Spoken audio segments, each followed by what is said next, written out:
Là, mon bébé. C'est bien mon Détroit. Oh, oh.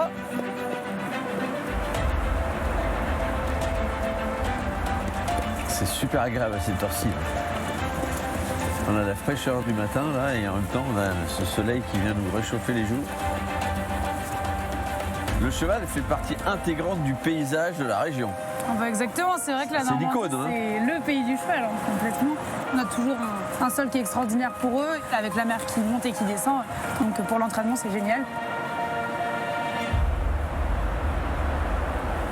J'ai commencé dans le monde des courses, j'avais 15-16 ans, et puis après j'ai commencé à venir atteler à la plage, et puis en voyant les gens émerveillés à nous voir passer tous les jours sur la plage, bah voilà, c'est parti comme ça, il y a 3 ans. J'ai acheté un sulky, un cheval, et puis voilà, j'ai permis aux personnes novices de découvrir notre univers. Et ce type de pratique, c'est un exercice que les chevaux de course font également? Il y a beaucoup d'entraîneurs professionnels qui viennent. Nous, pour notre part, du coup, on a des chevaux réformés. Donc, comme Okay. notre Détroit, lui, c'est un ancien cheval de course qu'on récupère pour sa retraite. Mais en parallèle, j'entraîne mes propres chevaux avec lesquels je cours moi-même en course. Tu es toute jeune? J'ai 22 ans. Bah ouais, c'est incroyable d'avoir déjà ce parcours de vie là. Et le fait de marcher dans l'eau pour les chevaux, ça vient les muscler vraiment d'une manière différente que sur une simple piste. Donc, c'est vraiment un gros atout. Et donc, pour les chevaux qui commencent à prendre un peu d'âge, ça leur redonne beaucoup de morale. Et ils sont trop contents de venir ici, vraiment. Ils attendent que ça le matin quand ils nous entendent arriver. J'ai fait avant de partir qui grattait le sable. Ouais. Ça permet du coup à ces réformés comme Détroit de garder une très bonne condition physique et puis d'avoir une belle retraite. C'est génial. Hein,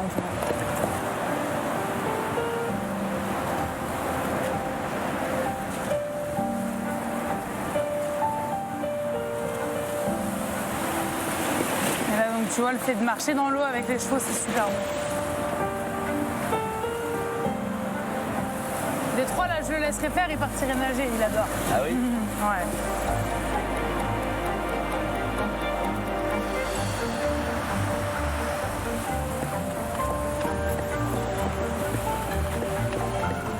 Eh ben, tu vois, pour moi, c'est la première fois que j'ai l'occasion de monter dans un sulky. Il y a quelque chose de très vivifiant avec la mer, d'extrêmement énergisant avec ce cheval et sa puissance. Donc le cheval sera bien présent dans mon week-end. J'ai prévu évidemment rencontrer en réalité des gens comme toi qui vont vraiment s'investir pour mettre en avant leur territoire et puis de me caler un peu sur les événements du week-end avec le dîner sur la digue à Cabourg. Je vais aussi avoir l'opportunité de faire une revisite finalement de l'histoire et des villes importantes du débarquement avec quelqu'un qui va me raconter ça de manière extrêmement originale. Dis donc, t'as un week-end bien chargé là qui t'attend. Je risque de me régaler. Voilà, soyez donc les bienvenus pour mes échappées bêtes normandes. Cette semaine, j'ai le plaisir de vous emmener sur la côte fleurie pour un week-end prolongé à Cabourg et ses alentours. Allez, en avant!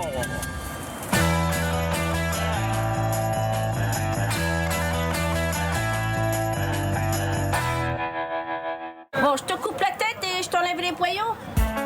Un week-end à Cabourg, C'est un bonheur. C'est un bonheur d'avoir tous ces produits. En fait, c'est un écosystème extraordinaire, la Normandie, pour ça. Et c'est vraiment inspirant, quoi. c'est forcément un week-end ressourçant.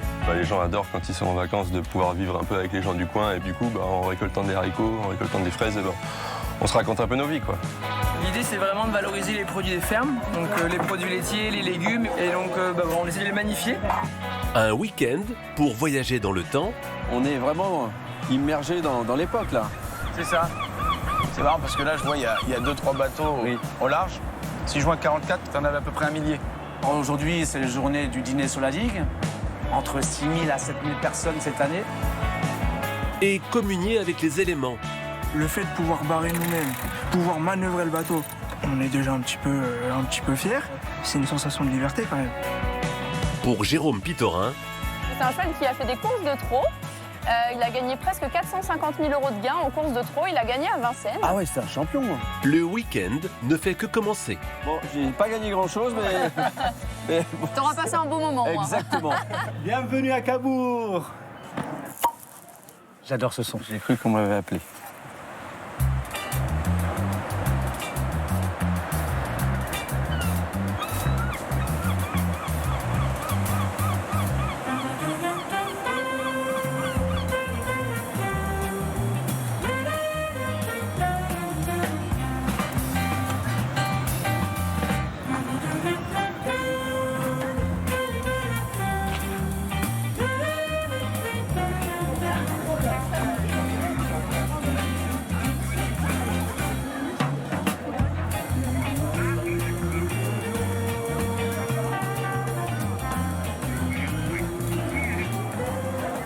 tu es là. Oh, Jérôme. Ça va, Nicolas? Ça va et toi? Je suis ravi de te rencontrer, ravi de revenir à Cabourg. Bienvenue. J'ai visité il y a quelques temps déjà. D'accord. Bon, ça, ce sont tes boutiques alors? Petites échoppes historiques, voilà, depuis 68. Du liquide. Liquide et solide. Et de la bonne On va charcuterie. résumer. Oui. Très bien. Bon. On va essayer de te faire visiter Cabourg. Mais là, je pense que tu es un petit peu fatigué, que tu veux te poser. Ouais, je veux bien que tu me conduises à la villa. Eh bien, on va faire Mon ça. hébergement, On va faire ça marche? Je vais enlever mon tablier. Ouais. Et puis, je t'emmène.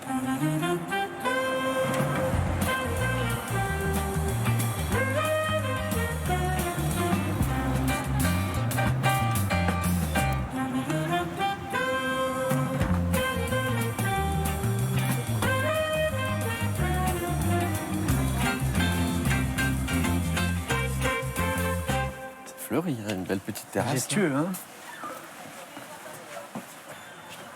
Grelin, Grelin. Bonjour. Bonjour. Je suis M. Pitorin, j'ai une réservation pour 3 nuits. Enchantée. Bienvenue. Merci. Bonjour, Yannick. Tu vas bien? Oui, très bien, Tu merci. connais tout le monde. Non. Non, c'est moi qui connais, Yannick, c'est pas pareil. Bon, c'est un bel endroit, dis donc. Merci beaucoup. Ah, on est revenu plus d'un siècle en arrière. Hein. De quelle année date la maison? Le 1895. Ok. Et elle a été construite par Charles Bertrand, qui était maire de Cabourg. Ok. 31 ans maire. Voilà. Donc, style Belle Époque. Voilà, c'est l'époque Art Nouveau, en fait. Fin du 19e et puis Tout à fait. jusqu'à la Première Guerre mondiale. Voilà. D'accord. Alors, j'étais assez surpris, c'est ce que je disais à Nicolas, de cette construction qui fait Art Nouveau d'une certaine manière avec les mosaïques, mais pas trop sur le reste, en fait. Oui, tout à fait. Elle est un peu folle. En fait, les gens, je suppose qu'ils donnaient une enveloppe à l'architecte en disant bah, je veux la plus folle, la plus majestueuse, Oui. la plus prétentieuse. Ah, je vais voir, c'est le Proust qui est là, non? Oui. C'est lui, hein? Notre ami Marcel, ben, c'est c'est emblématique de Il est lié à Cabourg. Cabourg. Tout à fait. Alors, il a un lien avec la villa, puisqu'il serait venu en 1910 exactement pour le mariage d'une de ses amies. Ah oui.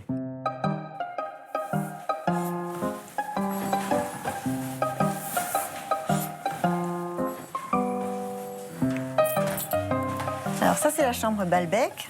Ah, Balbec, c'est l'autre nom Oui. de Cabourg. C'est Proust, encore une fois, qui Voilà. avait renommé Cabourg Tout à Balbec. fait. J'avais bien, Voilà, hein. oui, c'est une chambre agréable. Voilà, je vous laisse vous installer. Merci beaucoup. Et puis, ben, si vous avez besoin de quoi que ce soit, je suis en bas. Ça marche. Voilà. à Merci de plus votre tard. accueil.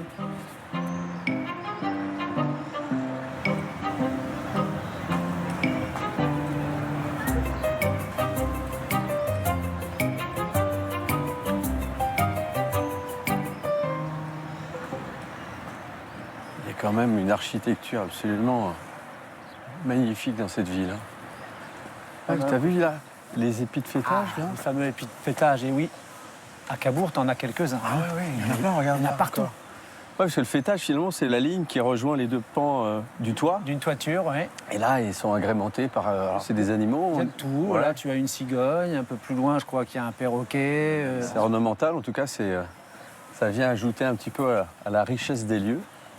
Si je ne m'abuse, il est quelque part par là, le perroquet. Tu vas le voir, là. Ah Regarde. oui. Ouais, c'est joli. Ça fait vraiment le charme, quand même, de cette ville. Hein.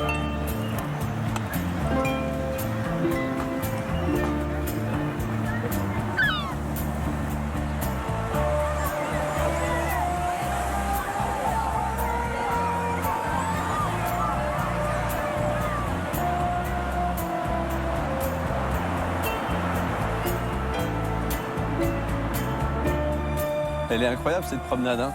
Elle s'étend sur combien de kilomètres, là? Sur près de 4 km. 4 kilomètres. 4 km De digue, en fait. de digue, sans véhicule, en tout cas sans voiture. Et Ah ça, oui. c'est quand même très appréciable. Piétonne. Les gens apprécient. C'est la fameuse promenade. Marcel Proust. Ah oui, ça me disait quelque chose. Ça te parle? Il est partout dans cette ville, n'empêche. C'est hein. normal, hein, il Bon. a un petit peu... Il a marqué son époque. Exactement.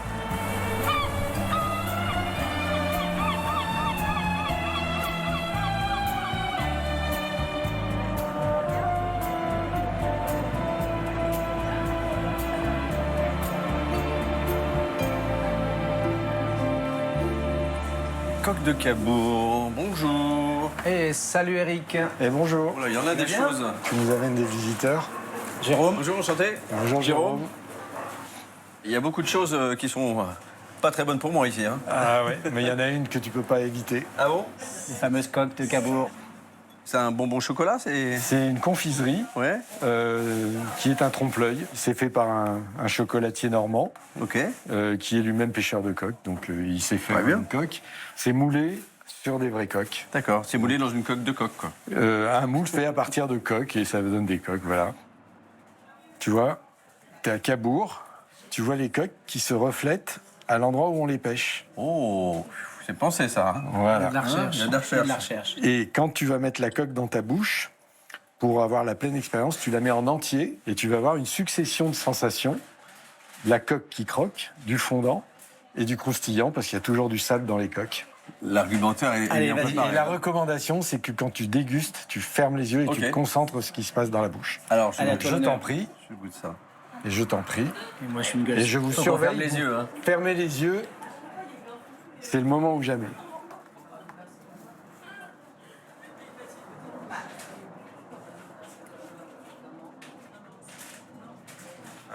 C'est gourmand, hein? Ouais. Alors, pourquoi les coques et Cabourg, il y a une histoire aussi d'amour, comme Proust avec Cabourg? En quelque sorte, oui, parce que Cabourg a été construit autour de cette plage magnifique. Oui. Mais ils ne savaient pas que sur cette plage, il y avait déjà des habitants. C'était les coques. D'accord. Les coques, elles ont vu arriver les Vikings. Elles ont vu partir Guillaume le Conquérant de l'estuaire de la Dive. Ah oui, d'accord. Elles ont vu Marcel Proust marcher sur la digue. Elles ont même vu les Alliés débarquer. Et en fait, si elles pouvaient parler, elles te raconteraient l'histoire de la Normandie. Donc voilà, la coque, c'est finalement le premier habitant de Cabourg. Non.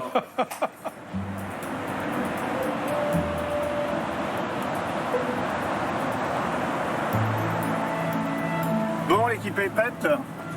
Messieurs, merci d'être venus. Salut Franck, ça va? Je ne voudrais pas être mauvais. Voilà, on va pouvoir aller bourraquer. J'espère qu'il va y en avoir un petit peu. On a les meilleurs pêcheurs du coin, donc ça devrait être bien. Quand arrivent les grandes marées de la fin d'été, Franck Jouy rassemble son équipe de passionnés sur la plage de Langrune. C'est la pleine saison de la pêche au bouquet, une crevette qui peut les faire sauter du lit aux premières lueurs du jour si la marée l'exige. Petit à petit, tous les rochers vont commencer à apparaître et ils vont former une anse. Il y a une petite ligne de vague qui apparaît. Là, ça va être tout un banc de rochers. Et donc, on va être dans cet univers-là qui est entre les rochers et le sable. Et c'est là, normalement, qu'il y a du bouquet. Il y a de la crevette aussi. Ouais, regarde, il y en a un tas, hein, des cailloux. Et puis là, il y en a quelques-uns quand même. Et là, voilà. Donc, il y en a un gentil. Il y en a un ou deux qui sont de bonne taille quand même là. Celui-là par exemple. Ouais. Voilà, celui-là il est bien beau. Donc voilà le bouquet. Et pourquoi bouquet? Parce qu'il fait comme les petits boucs. C'est-à-dire qu'il a tendance à sauter.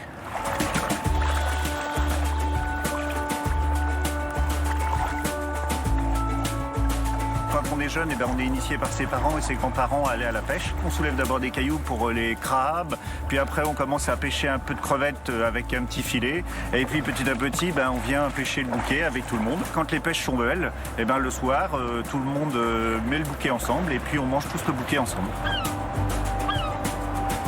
Chacun a ses souvenirs de pêche miraculeuse, mais ce ne sera pas pour aujourd'hui. Là, ouais, c'est du tout petit. Les Parisiens sont passés avant nous. Bon la pêche est pas forte, hein. C'est toi le meilleur, hein, GG. Hein. Ah, tu parles. Tu vas être fier. Le plus gros, voilà. Le là. Voilà. Ça, c'est. Des fois, il y a. Ça fait 30 grammes. Ce midi, on va manger de la viande. Alors. Voilà. Bon, merci. On va aller chez le boucher. Aller chez le boucher, pas forcément, car la côte de Nacre a d'autres ressources. À Courseulles-sur-Mer, la pêche artisanale est encore bien vivante. Une dizaine de bateaux vendent leurs marchandises en direct sur le port toute l'année. Bon, dépêche-toi parce que les clients attendent. Laetitia Martin fait son marché tous les matins à l'arrivée du bateau de son fils. T'as pas de sol? T'as rien d'autre? Bon, je vais me démerder avec. Hein. Salut les gars! Nous, on fait du local. Alors, ça c'est le rouge et barbet, tu vois, la qualité, il est brillant, il est rouge, il a les yeux bien vifs. Ça c'est de la belle sole à filet, ça c'est génial. Je prends pas des grosses quantités parce que comme ça, ça me permet d'en avoir demain, reprendre une nouvelle quantité. Et je sais que les clients, je sais à peu près ce qu'ils veulent, à peu près. On essaye de savoir. Chaque étal est associé à un bateau et n'a le droit de vendre que la pêche locale. Ici, pas de poissons venus du bout du monde ou de gros chalutiers industriels. Et pour l'ambiance, la vendeuse s'occupe de tout. Bonjour, je vous bagarrez pas, je vais y arriver. Je t'en mets 500 grammes dans les plus petits. Oui, un petit peu plus de 500 là. Bah, tu peux les congeler, ils sont rentrés il y a 5 minutes. Non, mais je vais les congeler. D'accord. Je les mets dans des petits Il n'y a boîtes. pas de souci. Bonjour, ça va-t-il, vous? Oui, ça va. J'habite à côté, alors je vais pas aller acheter mon poisson en grande surface. Voilà, regardez. Regardez. Elle est même vivante, pauvre petite bête. L'avantage, c'est ça. On a des produits frais toute l'année, même l'hiver. On a des coquilles qui vont commencer au mois d'octobre. Et puis on a des gens charmants, des artisans charmants, c'est ça. Bon, je te coupe la tête et je t'enlève les poyaux. Au poisson, oui. Ah bah oui, pas à toi. La biodiversité très riche de la baie de Seine offre aussi des conditions idéales pour élever des huîtres. À Courseulles, la famille Benoît est ostréicultrice depuis 3 générations. Donc voilà mon frère qui est en train de nous sortir des huîtres. Quand ils le peuvent, Corentin et Sébastien partagent un peu de leurs secrets lors d'ateliers en petit comité. Nous, notre spécialité, c'est l'huître spéciale, parce qu'elle est passée dans l'éclair, donc elle va être très charnue avec un petit goût de noisette. Et tout à l'heure, vous allez pouvoir voir ça à la dégustation. Et c'est vraiment notre particularité. Les huîtres passent 3 à 5 ans en mer, puis finissent leur élevage pendant quelques semaines dans ces clairs d'affinage. On va les repasser dans nos clairs, donc nos bassins d'affinage, pour laisser en salinité. Et en plus de ça, les apports de l'eau de la rivière vont rapporter des nutriments en plus que la mer n'apporte pas. Super, merci. Elle est excellente. Mission accomplie alors. Et c'est vrai qu'elle est pas trop iodée, juste ce qu'il faut. Ouais, bah ça c'est vraiment le... Il y a de la mâche. Ah oui, il y en a.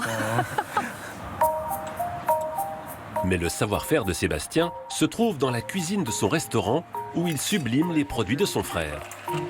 En fait, on vient les pocher dans l'eau. L'huître est fermée, la coquille chauffe, ça fait une espèce de cocotte minute. Et en fait, elle va cuire à l'intérieur de sa propre coquille. C'était pour boucler la boucle, quoi, en fait. Quand tu viens chez nous, tu peux avoir le produit brut ou cuisiné.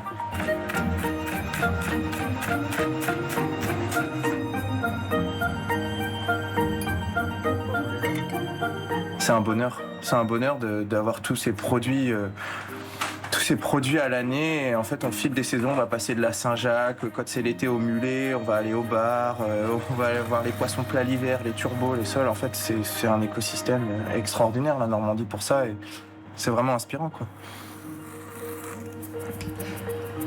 Oh, ça sent bon. Oh là là.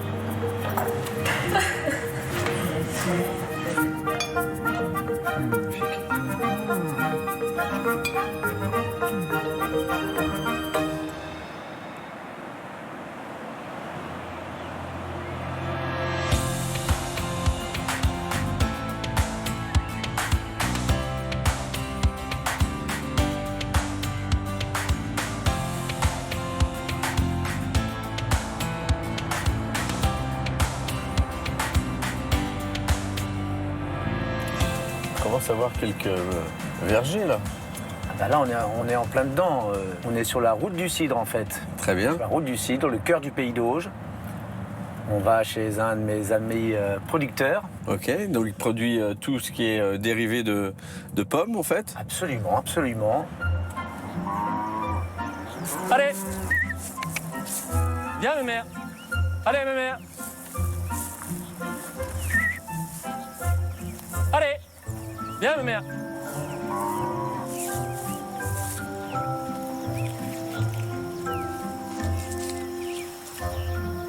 Salut Nicolas. Ça va bien?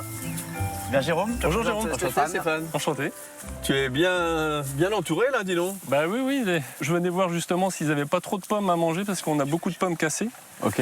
Et des fois, ils peuvent être malades quand ils en mangent de trop. Donc je venais surveiller ça. Très bien. Voilà. Puis je regardais en même temps si le mûrissement des pommes. Alors tu fais pâturer tes bêtes dans les vergers, c'est fréquent? En Normandie, là, dans le Pays d'Auge, oui, on fait beaucoup ça. Donc c'est des pommiers haute tige. Donc en fait, tu as un tronc qui va élever les branches plutôt vers le haut. Comme ça, les animaux vont pouvoir pâturer dessous. Quoi. Bon, je vois qu'elles sont quand même servies. Elles sont arrachées les branches. Et alors, tu as combien de variétés de pommes?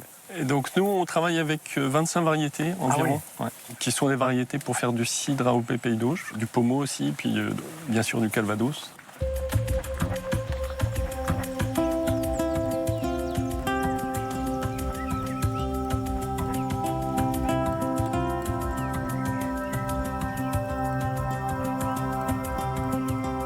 Donc là, c'est la propriété.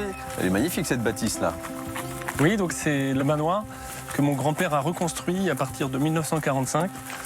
Il était en ruine et donc il a préféré reconstruire à côté. Parce il était doué, dis donc, grand-père. Il a fait ça pratiquement toute sa vie. Il a mis 30 ans à faire ça. Et il faisait aussi des pommes à côté. Il faisait du cidre. Donc ça fait plusieurs générations que vous êtes dans la pomme, enfin dans les pommes, sans y être tombé, évidemment. On fait une petite dégustation. Ah oui, avec plaisir. Ah, j'adore ce son. J'ai cru qu'on m'avait appelé. Alors c'est voilà, c'est assez particulier. Bonjour. Salut Lucille. Merci. Assis-toi si tu veux. Lucille, c'est ton épouse? Oui. Ah d'accord, très bien. La mère de notre enfant et mon associé aussi. Donc c'est un vin de pomme. Un vin de pomme? Oui. Vin de pomme, j'ai jamais entendu cette appellation. Tu vinifies de la même manière? C'est ça. On concentre le jus de pomme et après on fait comme le vin.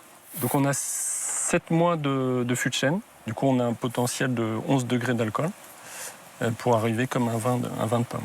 La couleur belle, hein? Ouais. C'est intense. Presque un peu trouble d'ailleurs aussi. Hein. Chouïa, oui. Allez. Ah, c'est étonnant. Ben, on ne s'attend pas à avoir ce goût en fait. On s'attend à quelque chose de sucré, c'est pas le cas. Parce que c'est la couleur d'un liquoreux en plus. Et en fait, on a un léger goût de pomme, il n'y a pas trop de sucre, pas trop d'alcool non plus, même s'il faut boire avec modération bien sûr. Mais... En fait, tu as beaucoup moins de tanins que sur un vin rouge. Donc il faut plutôt l'associer comme un rosé ou tu vois quelque chose avec beaucoup moins de tanins. C'est original, hein? Ils ont de l'imagination, nos producteurs, donc c'est ça qu'on aime aussi. Mais aussi, on peut l'apprécier, je pense, avec ce bon camembert de Normandie. Ah oui, bonne idée. Merci pour ces bons produits. Oui. Magnifique.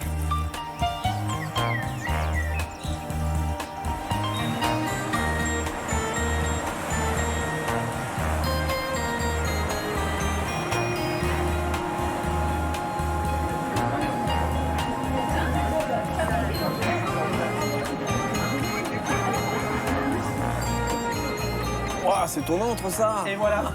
Bienvenue chez les Fils du Pot. Il n'y a pas un centimètre où il n'y a pas un produit à boire. C'est exactement ça. Alors c'est quoi l'histoire de la boutique? Parce que le fils du pauvre... Alors je suis un des fils du pauvre, mais je suis le seul qui a repris derrière papa. J'ai travaillé avec papa tout le temps. Ok. On est 6 frères et sœurs. Pauvre P.O. Accent circonflexe VRE, c'est du vieux français en fait, qui veut dire pauvre gamin de Cabourg. D'accord. Mon papa, quand il était jeune, a été placé à l'orphelinat entre 8 ans et 13 ans et demi. Et quand d'apprentissage en apprentissage, il a pu ouvrir son échoppe, il l'a affiché, le pauvre gamin de Cabourg, le pauvre Dany. Son prénom, c'est Daniel. Donc c'est une institution alors? Un petit peu, depuis Parce 68. Que là, en regardant, je vois qu'il y a Gainsbourg en photo, Aznavour. Eh bien, disons que tous ces gens-là sont venus du temps de mon père, du temps de Cocatrix surtout, l'ancien maire de Cabourg. Toutes les avant-premières de l'Olympia se faisaient à Cabourg. Et donc, il a côtoyé plein de gens. Tous ces gens-là, c'était un petit peu le charcutier des stars. Est-ce que c'était un personnage, ton papa? C'était plus qu'un personnage. Ouais. Mon père, à un moment donné où la charcuterie était très compliquée, il s'est lancé dans des petits trucs un peu fous. Il a créé des records. Si tu peux regarder derrière toi, c'est le seul au monde à avoir fait 3 litres d'huile transformée en mayonnaise en 19 secondes et les 162 litres qui ont suivi en 1 heure. C'est unique au monde, hein? C'est drôle. On n'a jamais trouvé plus fou pour battre ses records. Il a tenté parce qu'il est tombé dans les pommes. d'éplucher une tonne d'oignons en 12 heures. Il s'est arrêté à 984 kilos. Donc c'est un homme de défi, un homme qui était...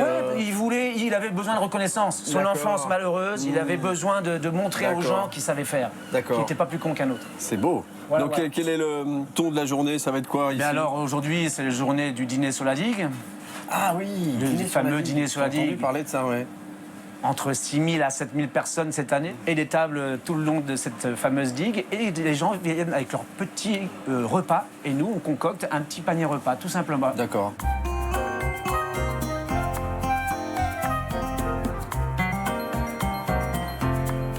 Une réservation pour le dîner sur la digue? Un menu pour 4 personnes. C'est noté, madame. Merci.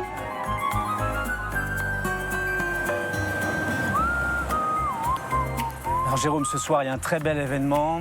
Et on va aller voir une association qui prépare des costumes pour les gens qui veulent s'habiller style Belle Époque.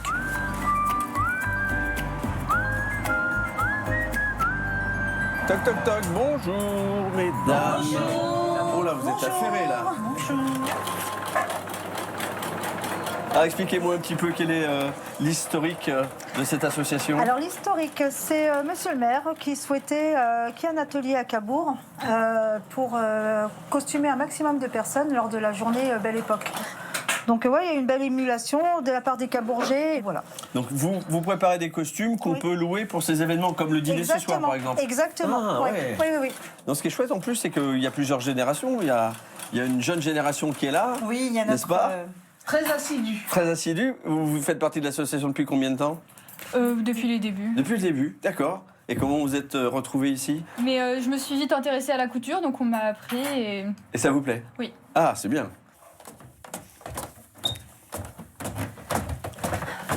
Voilà la caverne d'Ali Baba. Ah oui, en effet. Oh. Bonjour. Bonjour. Ah oui, il y a plein de choses. Je vois que tu m'as préparé mon petit costume à moi, je le reconnais. Et oui. Alors qu'est-ce que tu vas porter? Oh. Alors c'est tout simple, hein, voilà. Une belle casquette, petite montre à gousset. Eh oui. Et puis toi? Alors moi, C'est c'est pareil. préparé aussi? Oui, Oh là. quelque chose dans les tons bleus. Ah, Voilà. comme c'est bizarre, j'en porte jamais. Air de mer, tout ça. Super, très bien. Et puis surtout, tu vas m'essayer ça. Calotier, quand même. Très bien. Ah oui, dis donc. Eh ben écoute, C'est hein, parti. on va se fondre va dans essayer de l'ambiance se Belle Époque.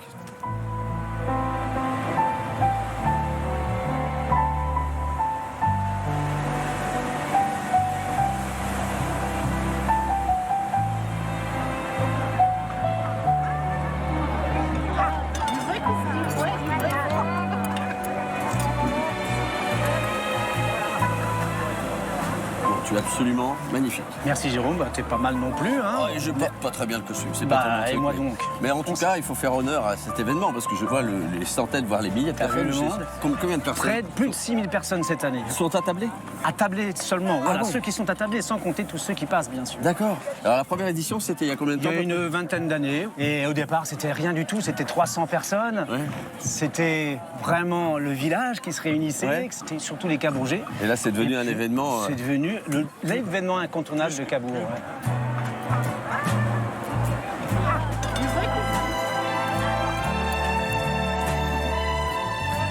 Bonsoir, comment ça va? Bonsoir, messieurs dames. On vous a emmené quelques vies Bonsoir. poulet, saucisson, fromage. Vous êtes magnifiques. Merci. Je suis impressionné par les costumes. Hein. Et là, pour le coup, là, vous nous permettez de revenir plus d'un siècle en arrière. Hein. Pour quelle raison, d'ailleurs, cette période de notre histoire, la Belle Époque, vous fascine, vous passionne?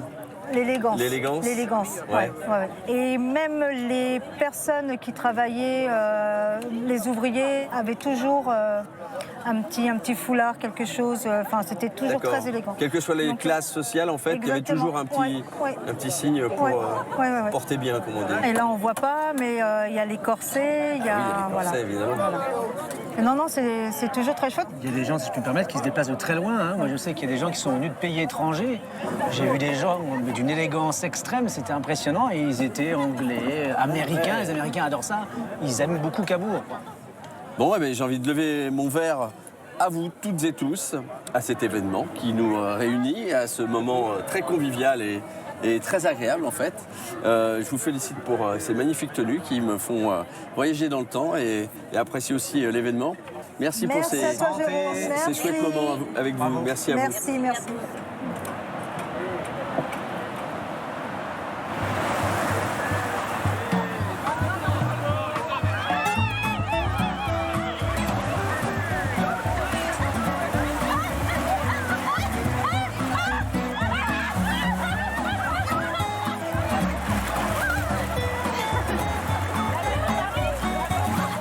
C'est une belle époque qui a donné naissance à cette magnifique ville qui est Cabourg. Donc on essaie de renouveler cette ambiance de joie, de fête et d'être ensemble. C'est un événement à chaque fois qu'ils investissent la plage. Avec une cinquantaine de costumes et un sens scrupuleux du détail, l'association Cabourg 1900 recrée l'ambiance de la belle époque où la bourgeoisie parisienne prend possession des plages de la Côte Fleurie. Nos villes étaient déjà polluées en 1880, 1900. Il y avait beaucoup de fumée, beaucoup de poussière. Alors on conseillait aux mamans d'amener au bain de mer leurs enfants l'été pour qu'ils profitent du grand large. C'était un spectacle. L'heure du bain, on ne la ratait pas. Vous aviez des centaines de personnes en habits, en canotiers, etc., qui regardaient. Parce que ceux qui se baignaient, même s'ils rentraient jusqu'à la ceinture, c'était à l'époque presque des héros. Et les Cabourgeais, eux, au contraire, fuyaient la mer. La mer, c'était synonyme de danger. Maintenant, regardez. Espacez-vous de 5 mètres en 5 mètres. Souvent, c'était la première fois qu'ils avaient un contact avec la mer. Ils la voyaient de loin, mais jamais de près. Et là, ils sont dans l'eau. Ils sont effrayés, donc ils se tiennent vigoureusement à cette corde qui leur assure toute la sécurité. L'ambiance s'était détendue, mais attention, cette baignade était très codifiée. Un arrêté de 1884 réglemente les bains de mer et surtout le respect des bonnes mœurs. Pas question de se déshabiller sur la plage ou de porter une tenue trop légère. Se développent alors des services payants, comme cette cabine mobile tirée par un cheval. Voilà,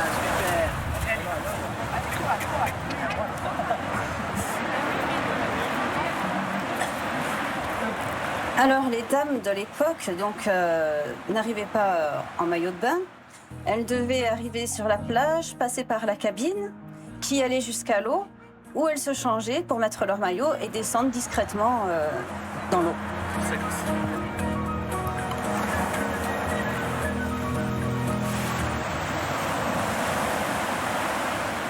Cette frénésie des bains de mer assure le développement de Cabourg et de ses belles demeures. La villa du temps retrouvé est un musée pas comme les autres. Ici, il est recommandé de toucher, de feuilleter les livres de la bibliothèque ou de s'asseoir au piano pour se plonger soi-même dans l'ambiance de la belle époque.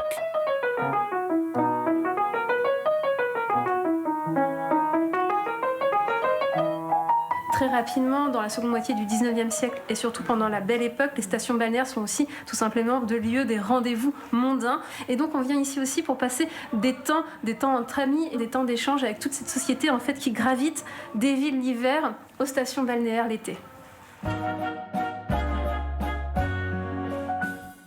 On profite du soleil et de la mer, on découvre aussi le cinéma ou le phonographe dans les pas des artistes qui fréquentaient Cabourg. Les stations balnéaires de la Côte Fleurie voient naître la société du temps libre. À la Belle Époque, on est vraiment dans un temps de jeu, de loisirs. On va aussi bien jouer à des jeux de société, jeux de cartes, mais également, comme là, c'est vraiment le plein air, c'est la station balnéaire. On va vers l'extérieur, vers le jardin avec le jeu de croquet. Donc le but du jeu, dans ce jardin Belle Époque, ça va être de lancer sa balle à l'aide de son maillet et de passer à travers chacune des portes. Ah non, c'est plus à toi de jouer. Vise la deuxième. On a vu Cabourg, on a visité, on a vu les splendides villas, mais on ne savait pas ce que c'était exactement. Donc là, on se transporte dans l'ambiance musicale de la villa, on découvre les tenues de la belle époque. Donc c'est très sympathique, ça permet de voir les choses autrement. Ah, ça va. C'est pas mal. Hop, tu laisses ta place. Allez, vas-y. Si la belle époque est une période d'insouciance, la suite du XXe siècle sera bien plus tourmentée. La maison Renault porte les stigmates de cette histoire. Construite en 1912, elle fut d'abord la résidence de vacances de la famille du constructeur automobile. Très endommagée pendant la Seconde Guerre mondiale, elle sera réquisitionnée par l'État et transformée en village vacances à vocation sociale. On est à 1 km du centre-ville et c'est l'une des plus grosses villas face à la mer qui a été construite et avec un parc immense de 8 hectares. L'endroit est magnifique, les prestations sont plutôt sympas, mais le tarif reste attractif parce que nous sommes associatifs. Donc les familles, tout type de familles peuvent venir en vacances et profiter d'un endroit juste exceptionnel. Gérée par la Mutualité sociale agricole depuis les années 60, la villa a offert des premières vacances à des milliers d'enfants. Messieurs, dames, tout se passe bien, votre séjour? Tout se passe bien. C'est merveilleux. Oui. Vous étiez déjà venu Il y a longtemps. Il y a longtemps? Il y a 55 ans. Oula, en colonie de vacances, j'imagine? En colonie de vacances. On ne partait pas en vacances puisque j'étais fille d'agriculteur. Et c'était nos seules vacances. Donc, voilà. Aujourd'hui, la villa accueille toujours des séjours d'enfants d'agriculteurs. Et certains découvrent la mer pour la première fois. Ok, tout le monde a déposé sa gourde. Je vais demander aux pommes de se mettre de ce côté et les poires de se mettre de ce côté-là. Ils profitent du parc et de la plage et se forgent des souvenirs pour toute leur vie, celle de la belle époque de l'enfance. Ok, bravo. Mais Zono, c'est un peu de la triche.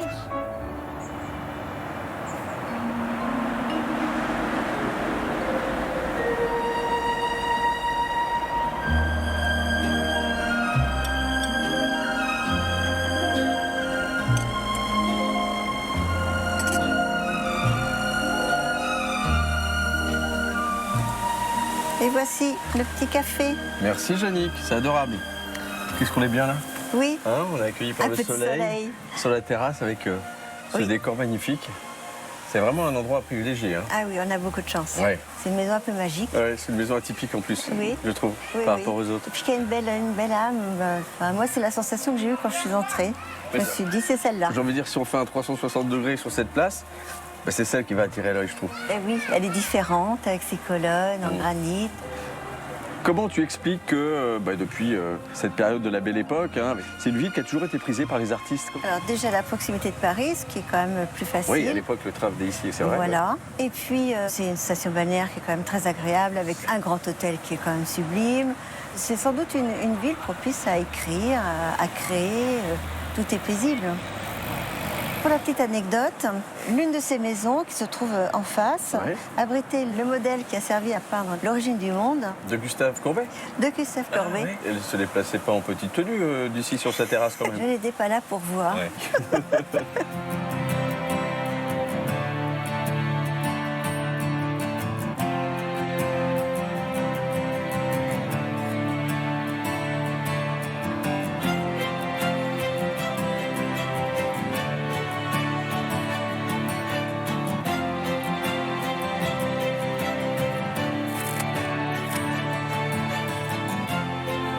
Bonjour Thomas. Salut Jérôme. Bienvenue à la ferme. Merci. Oh, c'est sublime, hein, franchement. Je te trouve au milieu de tes fleurs là. C'est la cueillette qui bat son plein là, c'est l'été. T'as beaucoup de parcelles comme celle-ci là? Eh ben écoute, on cultive sur 6000 m² au total. Donc ça fait du taf, surtout là pendant l'été. Là, c'est la pleine saison en fait pour toi. C'est la pleine saison, tu vas voir, les abeilles se donnent à cœur joie. C'est un petit îlot de couleurs d'arc-en-ciel là au milieu de la prairie. T'es prêt à m'aider? Alors explique-moi, Eh ben simplement alors, tu coupes à une hauteur précise. Sécateur, regarde, tu me fais de la belle longueur. C'est Allez. quoi, belle 50? Voilà, comme Ouais, ça. ça tu marche. vois. L'idée, c'est de faire des petites bottes pour que ça puisse bien sécher après dans le séchoir. Vas-y, je regarde ce que tu fais, hein, de près. Hein. Ouais, bah regarde bien. Parce que c'est beaucoup d'efforts. Hein, pour... Bah oui, c'est beaucoup d'efforts. Pour l'instant, j'ai presque le compas dans l'œil. ben, c'est parfait. Presque. Non, non, non, c'est bien. C'est bien. Je sens que tu vas pouvoir être embauché. Ils sont magnifiques. Ça fait des boutons incroyables. C'est la première fois que je suis sur une exploitation comme ça de fleurs fraîches, destinées à devenir des fleurs séchées, faire des bouquets composés comme ça. C'est quelque chose qui revient énormément à la mode. Toutes les fleurs ne se sèchent pas parfaitement. Ok, d'accord. ok. Donc on est dans un petit répertoire, on a une 50aine de fleurs, des vivaces, des annuelles. On joue un peu sur tous les tableaux. L'intérêt des vivaces, ça va être un peu plus facile d'entretien, et puis rusticité, comme ça a beaucoup moins besoin d'eau. Et de toute façon, la patronne, c'est Charlotte, c'est elle qui choisit les fleurs. Voilà. Ah oui, les variétés? Les variétés, les couleurs, tout ça. Et toi, tu es en charge finalement de les faire pousser dans de bonnes conditions? Je suis le modeste paysan de l'équipe. Il y a une artiste et un magicien finalement. Et alors toi, tu as un parcours quoi? Tu as fait des études de botanique, de pépiniériste? Presque. Non, Presque? non, pas du tout. Moi, j'ai fait Polytechnique et Harvard. Donc, et là, reconversion totale. Et tu travaillais dans quel secteur? Donc avant, je faisais du conseil financier, conseil stratégique, sur des projets africains. D'accord, voilà. ok. Et puis il y a eu une envie de tout changer, de prendre l'air, et puis d'offrir un beau cadre de vie à mes enfants. Ma femme, elle était prof de français, elle. Ouais. Donc on a vraiment tout appris sur le tas. Et écoute, 4e année, on est les plus heureux du monde. Voilà. C'est chouette, n'empêche, de faire un tel virage dans sa vie. C'est la manière dont je me sens le plus heureux. Ouais. Épanoui. Tu es serein, épanoui. Voilà. Bah bravo pour ça, tiens, je t'offre un bouquet, tu l'as bien mérité. Merci.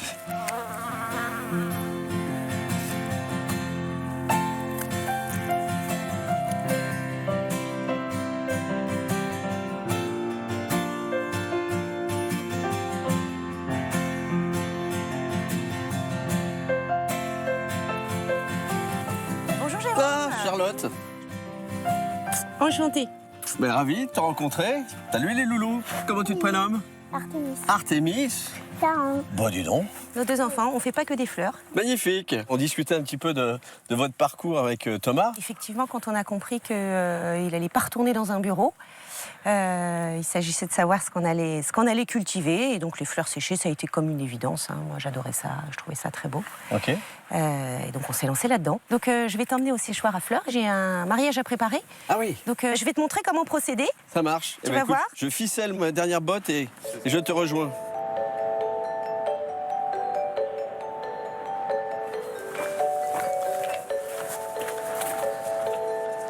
Wow, un plafond de fleurs, j'ai jamais vu ça, dis donc. Toutes les fleurs sont accrochées et elles se conservent des années. C'est super. Et t'as le choix là hein, pour composer tes bouquets, dis donc. On ne manquera pas d'idées. Donc là, pour notre mariage, on a une 20aine de centres de table à faire. D'accord. Les fleurs séchées, c'est des fleurs qui prennent beaucoup moins de volume que les fleurs fraîches et donc qui doivent être agencées de manière particulière. Et comment t'as appris ça en fait? Il n'y a pas de réelle formation. Pour les fleurs séchées, il y en a un petit peu en Angleterre. Donc j'ai suivi quelques cours, mais globalement, j'ai appris principalement en faisant. Alors on y va pour la vrille? Allez, on vrille. Donc globalement, dans un bouquet de fleurs, on ne fait pas comme ça. Parce que en fait, là, tu fais une botte de fleurs et toutes les fleurs risqueraient d'être cachées. Il faut les incliner comme ça, non? Alors, à partir du moment où tu as mis la tige vers la droite, surtout, tu rechanges plus jamais de sens. Donc on y va, tu bloques celle-ci. Et juste après, quart de tour. Et à partir de là, commence à se faire un jeu où les fleurs vont venir se repositionner d'elles-mêmes. Je mets une fleur, hop, quart de tour. Je mets une fleur que je fais vriller. Toujours la tige vers la droite, quart de tour. Tu vois, elles changent de place. Elles se créent leur petite place à chaque fois. Exactement, mais toujours autour du point de vrille. On a plus de liberté dans le positionnement des autres ensuite. Hop. Bon, celle-ci est un peu tordue, mais... Faut lâcher le contrôle. C'est aussi ça le charme du naturel. Tu vois, moi j'ai plein de longueurs différentes. J'aime bien quand c'est raffiné, sauvage. Et tu vois, plus tu tires, plus tu écartes ton bouquet. Et moi j'ai envie de libérer les fleurs. J'aime beaucoup les bouquets très aérés, particulièrement subtils, délicates. Alors Jérôme, là on va aller installer tout ça au château de la Brébourdière pour le mariage. Ah oui, d'accord. Je mettrai ma queue de pie du coup.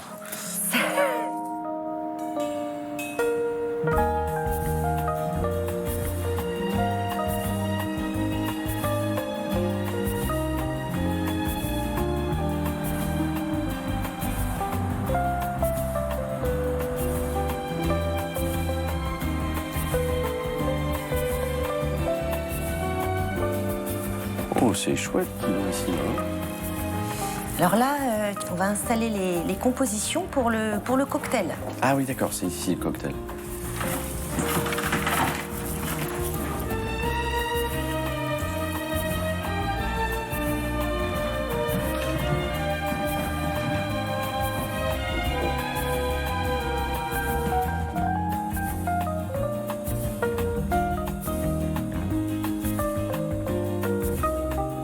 Magnifique tes bouquets. Les mariés vont être gâtés là. Hein. Parfait. Que la fête commence. Mais tout à fait.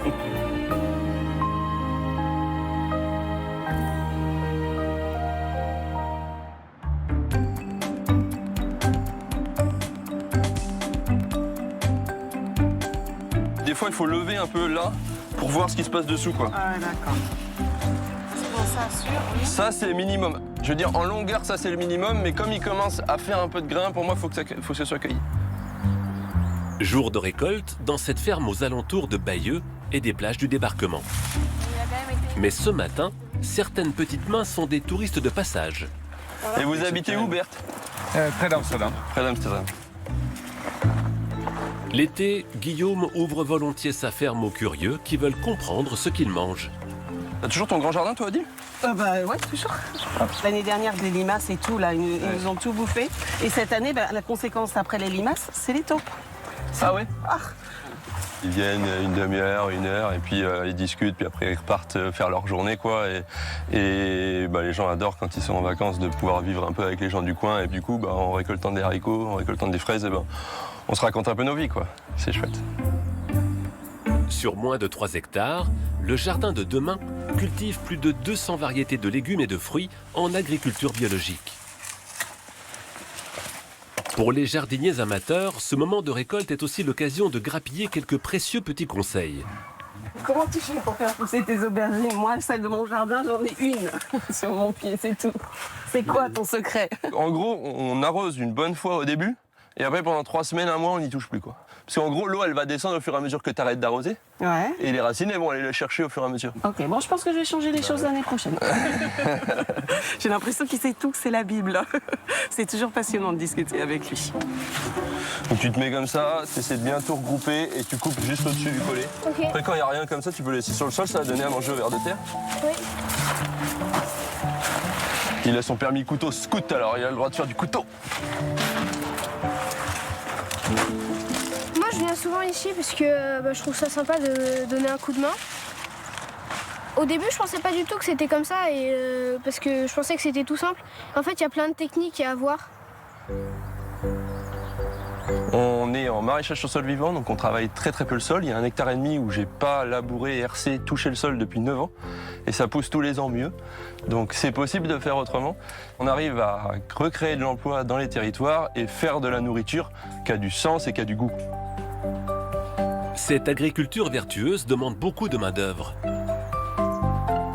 Alors, pour maintenir des tarifs abordables, toute la production est vendue en direct. Ma belle-sœur a acheté des tomates la semaine dernière et je les ai vues chez elle, elles étaient magnifiques. J'ai dit, oh, c'est trop tentant, j'y vais. Le magasin ouvre 2 fois par semaine. Acheter localement, ça permet aussi de faire vivre les structures qu'on a découvertes ici. Là, nous, on a découvert la structure du maraîchage il y a quelques mois et ça nous semble important de pouvoir les soutenir et puis consommer les produits locaux. À très bientôt.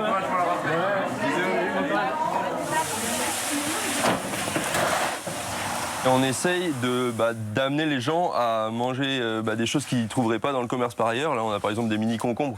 Ça fonctionne très bien et c'est très sympa à l'apéro. Ici, on a une tomate pot de pêche. Jamais on trouverait ça dans un supermarché parce qu'en fait, c'est mou.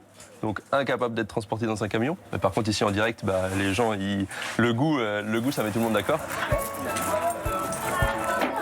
Et la démarche ne s'arrête pas là. Le bâtiment voisin abrite un tiers-lieu, l'Arbre, qui organise 200 événements par an pour rapprocher les urbains du monde rural. Visites de ferme, balades, concerts, ateliers. Ce soir, ils attendent près de 150 personnes pour la dernière guinguette de l'été.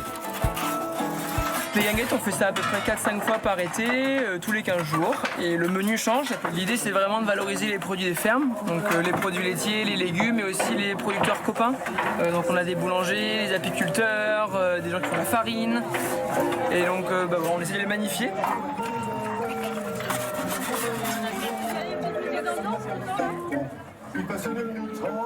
Ces soirées mélangent bénévoles de l'association, touristes de passage et curieux des alentours. C'est très sympa. Il y a toutes les générations, c'est vivant, il fait beau, les gens s'amusent, il y a de la musique, c'est parfait. 5 ans après sa création, l'Arbre compte aujourd'hui 120 membres et crée chaque année de nouveaux projets. Nous on habite Caen et nous on vit quand même en milieu urbain et d'avoir des espaces qui nous rapprochent de la terre aussi, c'est important pour nous.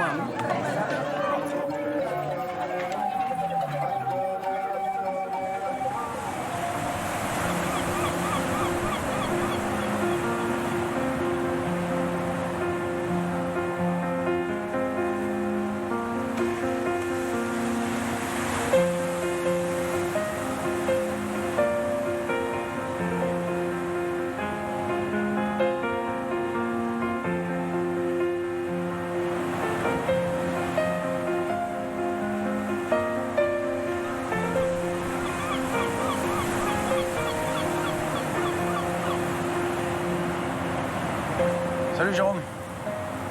Florent, Ça va? ça va et toi? Impeccable, avec ce beau temps. Bon, je comprends maintenant pourquoi tu voulais qu'on se retrouve là.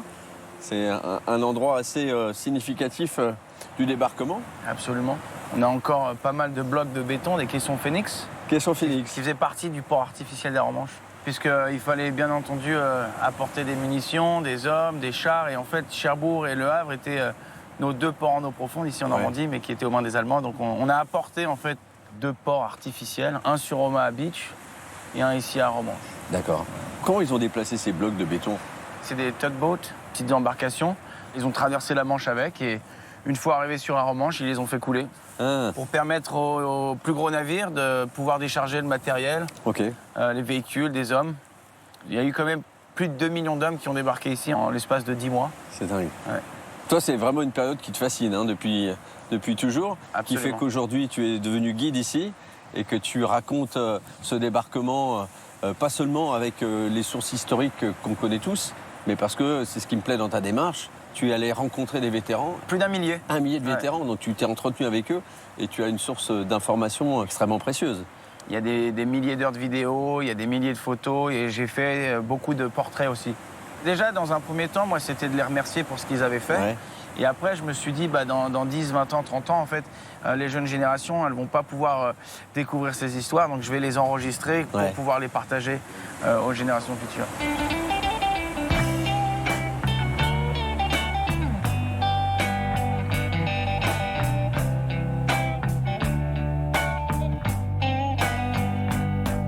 On est vraiment immergé dans l'époque, là. C'est ça.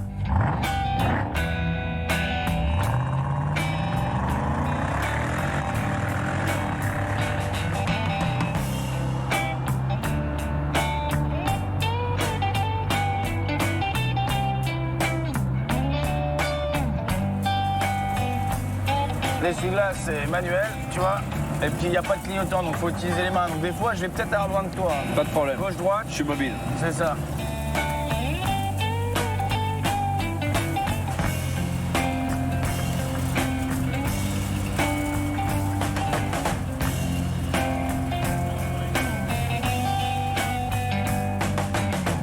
Dès le départ, ce sont ces événements de la Seconde Guerre mondiale qui ont vraiment fasciné l'enfant que tu étais. C'est ça, mais c'est toujours tout de suite, moi, l'aspect humain qui m'a intéressé. Parce qu'en fait, tu vois, j'ai commencé à collectionner quand j'avais 13-14 ans. Et je me rappelle avoir acheté un pantalon américain et il y avait un nom dedans. Et j'ai toujours été fasciné par ces noms, l'humain derrière la pièce. Parce que moi, mon grand-père a été libéré en avril 1945 par les Alliés. Sans ces gens-là, bah, mon grand-père, il serait jamais rentré à la maison et moi, je serais pas là, en fait. Hop là.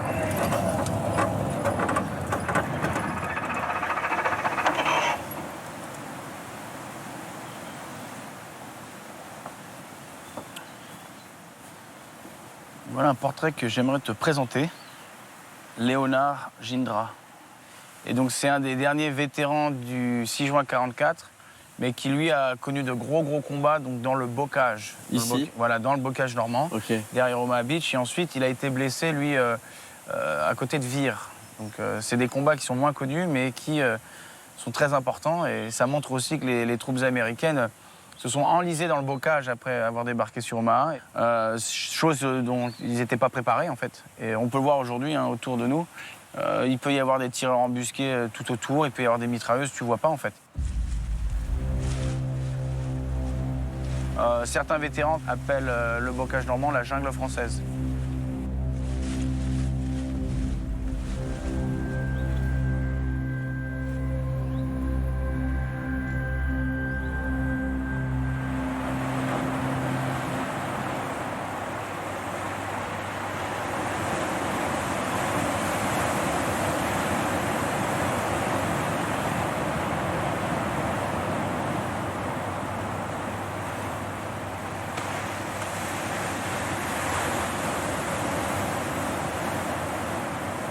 Sa perte de vue, c'est complètement hallucinant. Plus de 9300 tombes. Bon nombre de défunts qui devaient être bien jeunes. La moyenne d'âge est de 24 ans. Le plus jeune a 17. Ouais. Juste ici, c'est là où tu vois le vieux monsieur dans Il faut seul soldat Ryan qui traverse ce petit bout de champ pour aller se recueillir sur la tombe du Captain Miller, qui n'existe pas. Elle a été rajoutée pour le film, mais ça se déroule juste ici.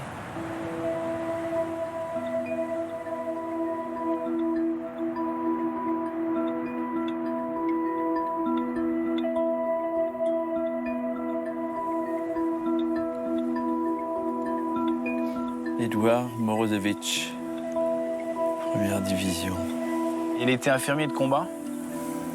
Et en fait, en 2017, j'ai rencontré son camarade, Charles Shea, qui était également infirmier de combat et qui a débarqué avec la première vague d'assaut sur Omaha Beach et qui a malheureusement vu son frère d'âme mourir dans ses bras. Et en 2017, quand je l'ai rencontré, ça faisait à peu près 1 an que Charles Shea était en contact avec la sœur de Edouard Morozevich. Et j'ai eu le plaisir de faire un portrait de Rose et qui, elle, porte le portrait de son frère. Ah ouais. Elle le tient avec une certaine fierté dans le regard. Ouais. Un mélange de fierté et de tristesse. Donc Edward, il a été tué à l'âge de 20 ans. Charles, lui, quand il a débarqué, il avait 19 ans. Son dernier souhait, c'était d'être ici avec son frère. Donc du coup, Charles Shea est venu ici et c'est lui qui a dispersé les cendres de Rose sur la tombe de son frère. Donc moi, j'étais là, c'était quelque chose de très fort, mais d'un côté, Rose et Edouard sont de nouveau réunis. Oui. C'est... Moi, mon fils a 22 ans, j'ose même pas imaginer ce que ça peut représenter de perdre un enfant à cet âge-là, dans ces conditions-là. Donc je comprends le désarroi des familles, en fait, qui est absolument inconsolable. Enfin, il n'y a rien à faire, en fait.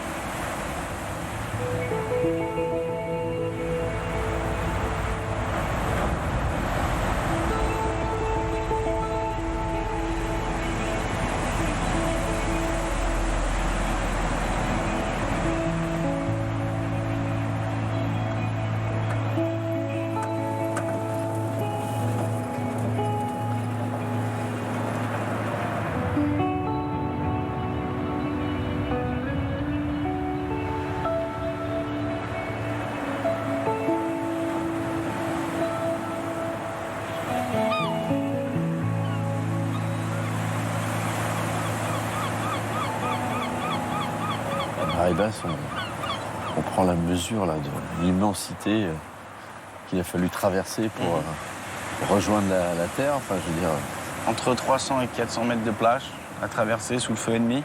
Surtout qu'ils étaient quand même lourdement armés, ils avaient beaucoup d'équipements sur eux. Oui. Ils étaient trempés, ils avaient froid. C'est marrant parce que là, je vois, il y a 2-3 bateaux au large. Si je vois 44, t'en avais à peu près 1 millier. Enfin, ça devait être fou. Toi qui les as rencontrés en grande partie, qu'est-ce qu'ils retiennent de ce moment-là? Ça a été chaotique. Donc, sur la journée du 6 juin, on a à peu près 1000 soldats qui vont être tués sur la plage d'Omaha Beach. On a plusieurs milliers de blessés. Et c'est pour ça qu'on appelle cette plage Omaha la sanglante. Il y a beaucoup de locaux qui se baignent pas. Ouais. Ah oui? Ouais, c'est trop fort. Aujourd'hui, de cet assaut-là, il reste des vétérans? J'en connais 2. 2 encore qui sont encore vivants? 102 ans et 101 ans. Mais là, on arrive sur la fin d'un chapitre. Ils vont être bientôt tous disparus. Ouais. Donc ça va être un devoir, un travail de longue haleine pour s'assurer qu'on ne les oublie pas. Et la guerre, elle ne s'est pas arrêtée pour eux en 1945. Ils ont vécu avec cette guerre toute leur vie. Ils ont laissé leur jeunesse ici en France et ils ont ramené la guerre à la maison.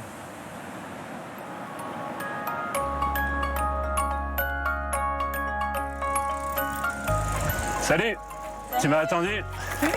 On y va, on va se balader jusqu'à Thury? Super. Ouais, allez, c'est parti. Et on a de la chance, il fait un temps magnifique en plus. Comme toujours en Normandie. À moins d'1 heure de Cabourg, le long de l'Orne, les paysages vallonnés et verdoyants donnent à la région le surnom de Suisse normande et attirent les cyclistes. La Suisse normande, c'est un endroit idéal pour faire du vélo. On y trouve tout. Il y a le plat, surtout sur la voie verte, mais après il y a beaucoup. Suisse normande, ça veut dire relief. Et donc il y a beaucoup de côtes. Il y a de quoi se faire les mollets, sans problème.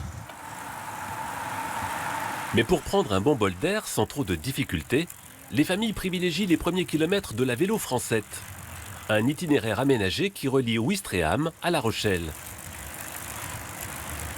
C'est le long de la voie ferrée, une ancienne voie ferrée, qui n'est plus utilisée aujourd'hui. Et ça suit les méandres de l'Orne. Et là, ce tronçon magnifique, on peut le prendre de Caen, par exemple, et aller jusqu'à Clécy. Plus loin, d'autres pistes aménagées qui nous emmènent jusqu'à La Rochelle.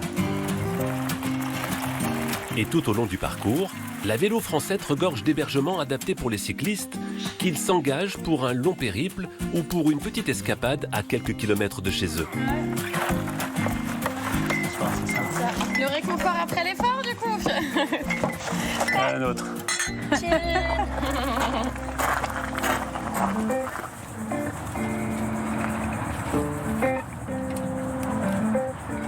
En arrivant à Caen, l'Orne se transforme en canal jusqu'à la mer. Cet espace aménagé en périphérie de la ville permet de découvrir la voile en toute sécurité. On va embarquer tranquillement les fauteuils. Le Boréal embarque des passagers en situation de handicap qui bien souvent n'avaient jamais eu l'occasion de naviguer. Bon, paré à virer. Donc là, allez, ça vire. L'avantage de ce bateau, comme il a un fond très plat et qu'il est assez large, il permet aux gens qui sont en fauteuil, donc en mobilité réduite, de se déplacer. Le bateau leur permet une fluidité de mouvement. Vas-y, tu l'abordes, tire.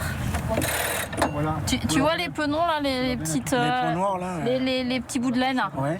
Et ben quand ils sont tous les deux alignés horizontal l'un contre l'autre, tu vois, c'est que ta voile elle est bien réglée par rapport à la direction du vent. Encore, regarde tes penons, encore un peu. Le fait de pouvoir barrer nous-mêmes, pouvoir manœuvrer le bateau, on est déjà un petit peu fiers. Et puis, c'est une sensation de liberté quand même. Voilà, tranquille, au fil de l'eau.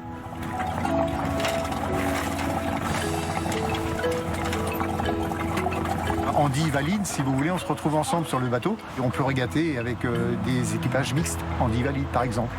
C'est surtout ça l'intérêt, c'est cet objectif-là qu'on cherche à avoir. 15 km plus loin, le canal se jette dans la mer à Ouistreham. Commencent alors les grandes plages du débarquement. À marée basse, elles sont le territoire des chars à voile. Là, il y a pas mal de marauds aujourd'hui. Et on remonte.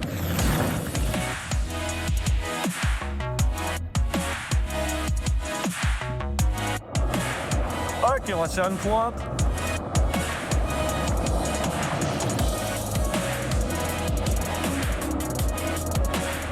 Victor Poulain connaît chaque recoin de cette plage. C'est là qu'il s'entraîne pour les prochains championnats d'Europe. Nous, on a la chance d'avoir des grandes marées. La plage se découvre très loin, donc là, ça nous permet d'avoir un grand terrain de jeu. En tant que touriste, on a l'impression que la plage, c'est une plage. Alors que non, la plage, en fonction des marées, elle change, les trous se déplacent, les rivières se déplacent. C'est ça qui rend le côté sympa, c'est que tous les jours, on vient, on a une plage qui est différente. Comme la plupart des enfants de la région, Victor a découvert le char à voile lors d'une initiation à l'école. Et aujourd'hui, il entraîne à son tour les plus jeunes. À 16 ans, ils ont déjà tous 7 ou 8 ans de pratique derrière eux. On partira en direction d'Hermanville. On passe soit à gauche, soit à droite. La ligne d'arrivée, elle est obligatoirement entre le plot, qui est caché ici, et la mer. En char à voile, ce que je leur dis, c'est que le chemin le plus court n'est pas le plus rapide. Donc là, le but, c'est de les faire réfléchir pour voir s'ils vont pas aller au plus court. Voir si c'est ça le but de la séance. 3, 2, 1. Allez.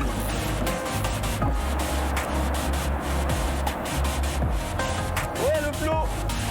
Super. On a surtout la sensation de vitesse, donc d'avoir de la puissance. Et parfois on se fait un peu malmener parce qu'on se prend des trous, de l'eau et des rafales de vent qui nous font lever.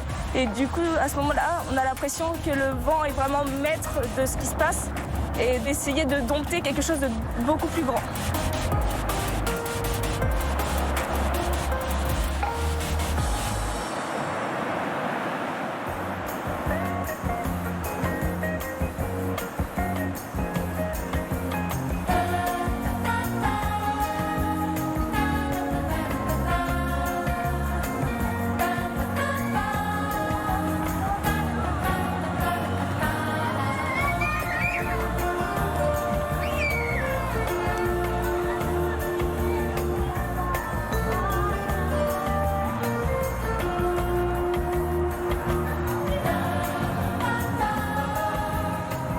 Bonjour. Bonjour.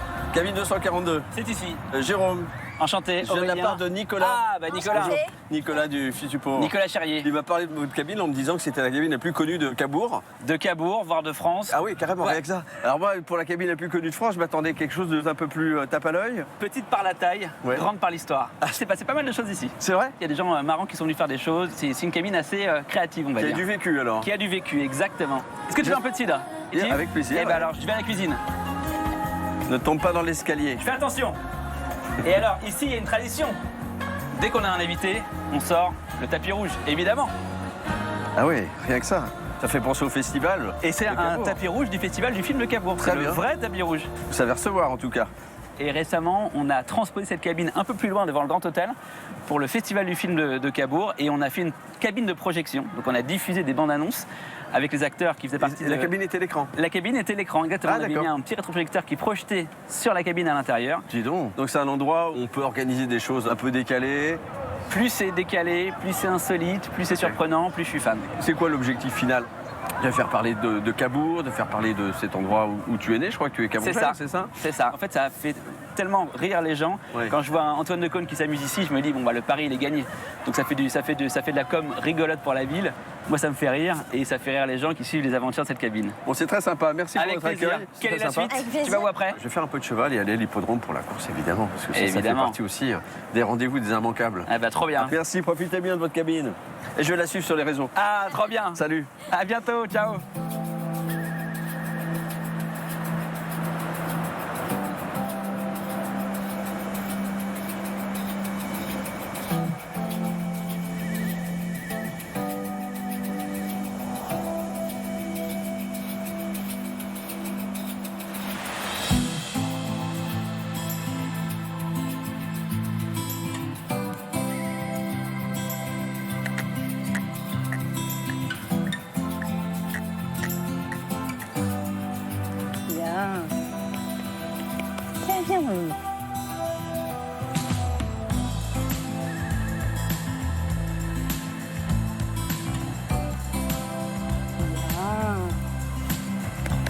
1 mm. Super, très bien. Bonjour. Ah, bonjour Jérôme. Vous êtes en plein exercice, c'est quoi? Qu'est-ce que vous faites? Alors là, du coup, on est en train de faire un débourrage, la passerelle entre le monde des courses et le monde du loisir. On entend parler souvent des champions, mais il y a aussi ceux qui ne réussissent pas, qui mettent fin à leur carrière pour des raisons X ou Y. Et du coup, là, nous, en fait, on leur offre une nouvelle vie, une seconde chance. Des fois, ça peut être des problèmes de santé. Des fois, là, on en a récupéré un dernièrement, ils gèrent mal le stress. Et du coup, là, nous, on leur réapprend un nouveau métier, donc ça s'appelle une réforme. Ce sont des chevaux qui faisaient du sulky, en fait. Voilà, c'est ça. Qui avait un cavalier sur une petite charrette derrière. Exactement. Ouais, comme j'ai eu l'occasion de faire au début mon voyage. Mais il n'avait encore jamais eu de cavalier sur le dos. On a redécomposé toutes les phases d'un cavalier qui monte sur son dos. Donc les étriers qui vont claquer, le poids du cavalier qui vient tirer sur la selle, le poids du cavalier qui vient s'asseoir sur le dos, etc. Donc dès qu'il y a une étape où il y a un petit peu de stress pour lui, on va stopper. D'accord. On caresse, on récompense. Globalement, voilà, ça lui permet d'avoir une deuxième partie de carrière. C'est aussi peut-être éviter pour certains d'aller à l'abattoir. Oui, c'est ça. Il faut dire franchement, mais c'est le cas souvent. Voilà, alors de plus en plus, les entraîneurs et les propriétaires essayent de ne pas avoir à faire ça. Oui. C'est quand même un métier qu'on fait par passion. C'est une alternative qu'il faut développer pour pouvoir justement accueillir des cavaliers en herbe comme moi pour aller faire des belles promenades dans la région. Très bien. C'est une super démarche en tout cas. Bravo. On essaye de faire au mieux pour eux. Après, c'est voilà. Chouette pour eux. Bah écoute, moi je vais te le laisser, puis Jérôme, je vais t'emmener en balade dans la baie. Ouais, super. Ok. À plus tard, Thibaut.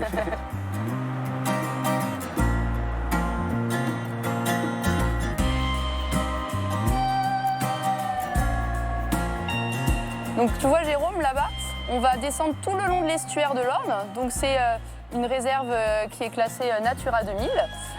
Sur la rive d'en face, on a la ville de Ouistreham. Et nous, on va aller jusqu'au port là-bas au bout, le port de plaisance de Merville-Francheville. On est un peu en hauteur. Ouais, on est pas mal. Hein. Franchement, c'est la plus belle vue du coin ici. Allez, dodo, fais pas dodo. Tu vois, il est docile.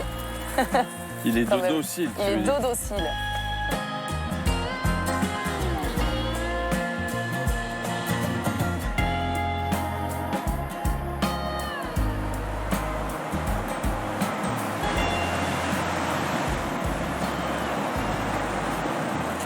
Donc tu vois, nous les chevaux, ils sont habitués ici. Là, c'est de la vasse, ça glisse un petit peu, mais ils ont l'habitude parce que c'est une zone qui s'inonde quand les coefficients sont à partir de 85-90. L'eau, elle monte régulièrement jusqu'ici. Oui.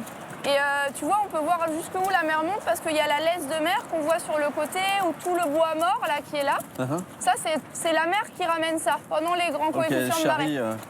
Ah oui, je vois là. Tu as commencé l'équitation à quel âge?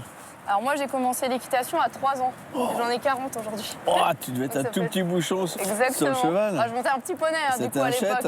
Ouais. Un Shetland. Donc je montais sur un petit Shetland. Après, en grandissant, j'ai fait beaucoup de concours hippiques, donc du saut d'obstacle.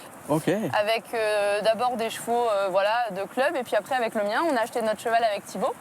Et on a fait des épreuves de saut d'obstacle jusqu'à 1,20 m. Et puis maintenant, il est à la retraite. Il est juste en face de la maison, dans un champ avec vue sur la mer. Et il profite de sa retraite tranquillement. Dis donc, Dodo, il est très très énervé là. Alors Dodo, c'est un ancien cheval de course, Jérôme. Tu montes un champion là. Ah, bah c'est pour ça. Là, en fait, il a envie d'y aller. Il a envie que tu lâches les gaz. Il a dû se rendre compte que c'était pas un vrai jockey qu'il avait sur le dos. C'est ça.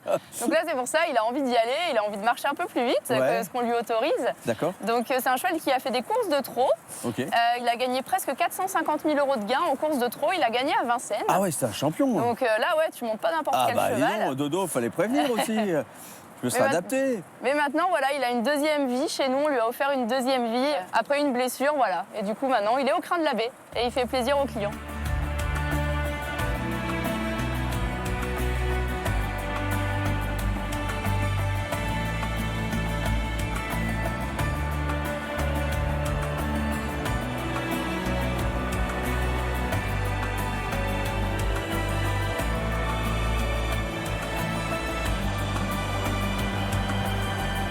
Là, on voit le courant et la mer se retire, là. C'est l'équivalent d'une zone humide, là? Oui. Allez, Dodo, allez. Faut que tu écartes bien tes mains et mets tes jambes en même temps, il va y aller. Voilà, super, Jérôme, très bien. Ça rafraîchit, ça, c'est bien, ça.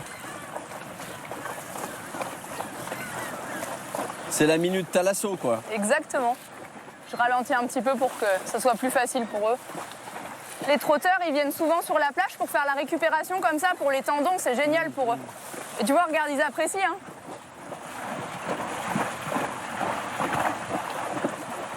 Ici, il y a beaucoup de personnes qui font du longe-côte. Bah, nous, on le fait, mais avec les chevaux, du coup. Oui, c'est ça, voilà, exactement. Alors, Jérôme, tu vois, ici, on arrive sur le petit port de Merville-Franceville. C'est un petit port de plaisance tranquille. Hein. Ici, les plaisanciers, ils viennent surtout prendre leur bateau pour aller faire un petit tour de pêche, etc. Ouais. J'aime bien le côté sauvage, en fait. Ici, on est vraiment connecté à la nature. Ouais, c'est ça, il y a les oiseaux. Et regarde, t'entends le bruit des oiseaux. Quand t'es ici, t'es un peu seul au monde.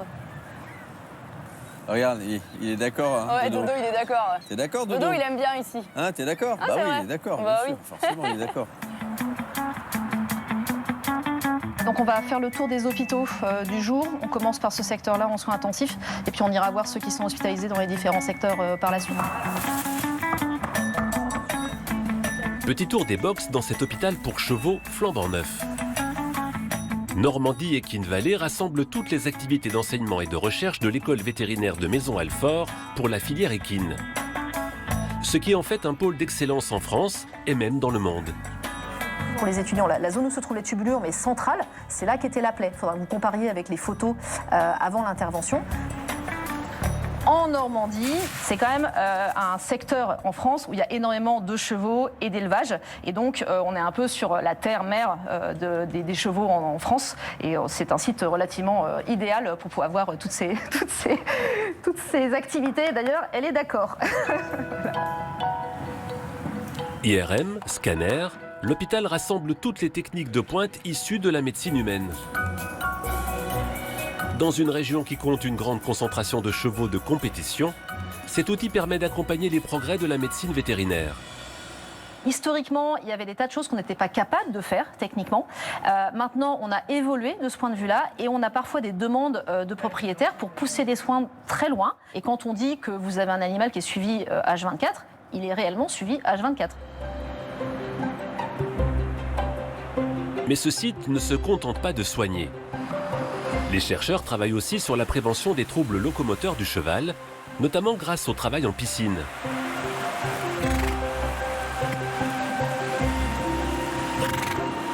Quand il rentre dans l'eau, il y rentre vraiment en confiance et avec énergie, parce que c'est une sorte de jeu, je pense, pour lui. Et oui, lui, c'est un adepte de la nage. Ce bassin voit défiler des athlètes de haut niveau qui viennent récupérer après une compétition. Il permet aussi d'inventer de nouvelles techniques de soins, notamment pour lutter contre les problèmes de dos des chevaux. C'est des domaines qui évoluent très vite, notamment les connaissances et les travaux sur les problèmes locomoteurs du cheval, parce que c'est le trouble numéro 1 des chevaux. Améliorer la santé et le bien-être du cheval passe aussi par une meilleure prise en compte de ses besoins. Aujourd'hui, on va commencer en travail à pied sur le parcours en terrain varié. Et après, on se mettra à cheval. On y va? C'est parti! Dans ce centre équestre, Lucie s'est formée à l'équitation éthologique, c'est-à-dire un apprentissage basé sur la compréhension du cheval et de ses comportements. J'ai découvert quand même plus de simplicité pour travailler les jeunes chevaux et trouver des solutions parce que je comprenais mieux ce qu'eux ne comprenaient pas. J'ai beaucoup plus de patience avec les chevaux et du coup, j'ai aussi beaucoup plus de patience avec les élèves. Là, tu bouges plus tes pieds, toi, Cathy. Et après, tu bouges tes pieds avec elle pour avancer.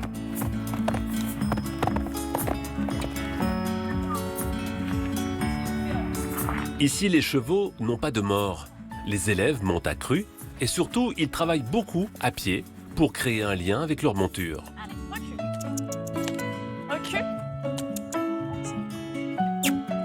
Moi, le travail à pied, donc marcher à côté, ça m'aide beaucoup pour comprendre mon poney. On a vraiment créé une relation tous les deux qu'avant on n'avait pas quand je faisais que le monter. Et donc ça m'a vraiment appris beaucoup de choses. On est beaucoup plus dans la douceur, dans la compréhension du poney que dans l'équitation traditionnelle. Pas bien. Vu qu'on n'a pas de mort du coup dans la bouche, on essaie de vraiment poser nos mains, de pas trop utiliser les jambes et plus dans la parole. Du coup, on parle beaucoup à notre poney et c'est ça qui fait tout la différence, je dirais.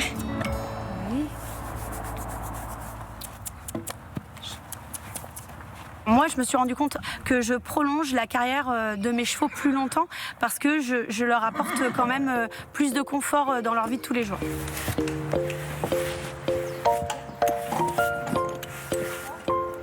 Si l'homme peut prendre soin du cheval, l'inverse est aussi vrai.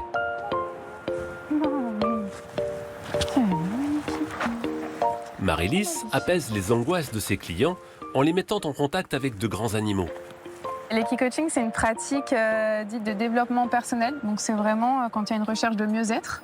La seule chose, c'est que tout se passe par la relation et par l'intermédiaire du cheval. Et pour mon cas aussi de la vache.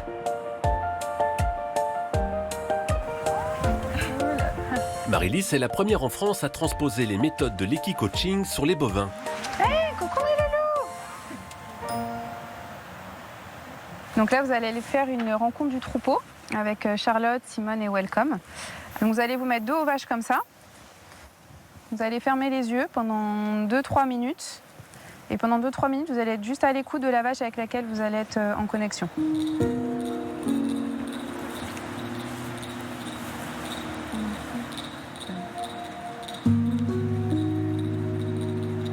Rescannez votre corps et observez ce qui se passe. Tout le temps que vous êtes en connexion avec le bovin que vous avez choisi. De manière générale, ce que j'observe depuis 3 ans maintenant que je travaille avec les vaches, c'est qu'elles apportent un apaisement assez rapidement aux des personnes qui ont vraiment des questions d'introspection, qui trouvent des réponses auprès des vaches. Voilà, il y a des moments magiques qui s'opèrent. Et là, vous avez peut-être vu, mais il y a Simone qui s'est rapprochée doucement de Dominique petit à petit.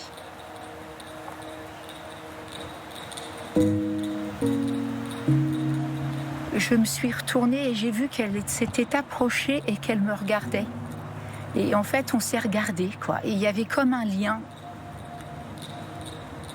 C'est pas définissable, c'est une sensation... mais tellement merveilleuse, quoi. On se sent tellement ouvert, apaisé. Enfin, c'est prodigieux. Je vais t'inviter à lui dire merci et au revoir. Merci Simone. Vaches et chevaux sont omniprésents dans ce coin de Normandie et occupent une place particulière dans le cœur des habitants.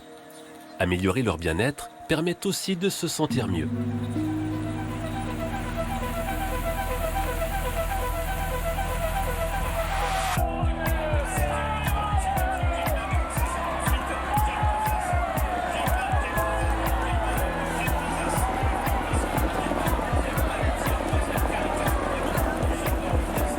À l'échauffement. Il y a déjà eu des courses, ça a commencé déjà? Alors là, ça va être la 4e qui va démarrer. Ok. Donc là, on est sur l'hippodrome de Cabourg, pendant les estivales. Donc ça attire un peu tout le monde, les gens qui viennent après la plage. Oui, ces courses viennent rythmer l'été cabourgeais finalement. Même les néophytes comme moi, il y a beaucoup de néophytes, puis c'est très familial. Il y a beaucoup d'enfants, il y a de l'ambiance dans les tribunes. Hein. Quand ça arrive, ça crie, et si ça ceux qui ont parié, voilà, ils encouragent leurs favoris. Tu vas voir, il y a une super ambiance. Là, c'est là où ils présentent les chevaux. D'accord, en fait. les chevaux sont présentés au Ouais, et puis ils marchent un petit peu, voilà, ils marchent un petit peu avant les courses. Ok. Puis ça permet aussi aux joueurs de voir un petit peu le cheval sur lequel ils vont parier. D'accord. Un petit peu son modèle, etc. Ça peut aussi donner aussi un peu l'envie de parier pour tel ou tel cheval. Ah ok, d'accord. Faire un peu sa sélection. Oh là, il y a du monde là. Ouais, là. Oh, dis donc, tiens, vas-y, je t'en prie. Wow. Ah oui, il y a la queue là. Alors là, ça c'est les cotes. On voit la course, donc C4, c'est-à-dire que c'est la course numéro 4. Ok. Et après on a un petit chiffre jaune qui ressort, donc ça va être le favori. Puis après la plus grosse, 109. 109. Donc celui-là, c'est clairement pas le favori. Ouais, d'accord. Par contre, si tu paries dessus et qu'il gagne, là tu gagnes beaucoup d'argent parce que personne n'a parié dessus. D'accord, donc, parce que pour 1 euro, tu fais 109 fois ta mise en fait. Ouais. Donc si tu mises 10, tu gagnes plus de 1000 euros quoi. C'est ça. Après tu vois les gains qu'ils ont déjà fait. Ah oui. Donc là on a vu, c'était le numéro 8. Il y a 180 000 euros de gains déjà. Donc là les gens en fait sont les gains. Ouais. D'accord. Tu as les résultats de ces dernières courses donc là, Après, tu peux les avoir placés dans le désordre, etc. Plus ton pronostic est précis, plus tu gagnes d'argent en fait. Ouais, j'ai déjà mal à la tête. C'est une histoire de probabilité. C'est de la probabilité. Allez, viens, on va miser. On va miser au pif.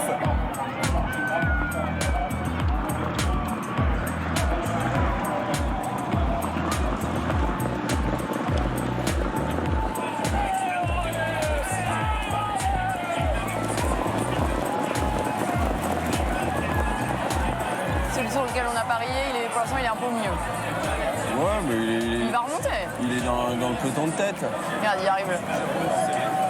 Il est pas bien, il est pas mal placé, parce qu'il peut déboîter après. Tu vois, regarde, il est en train de remonter. sur l'extérieur, Ouais, comme on dit. il est en train de remonter là. Après, le problème à l'extérieur, c'est que du coup, tu as beaucoup plus de chemin à parcourir. Donc, il faut tenir jusqu'au bout, quoi.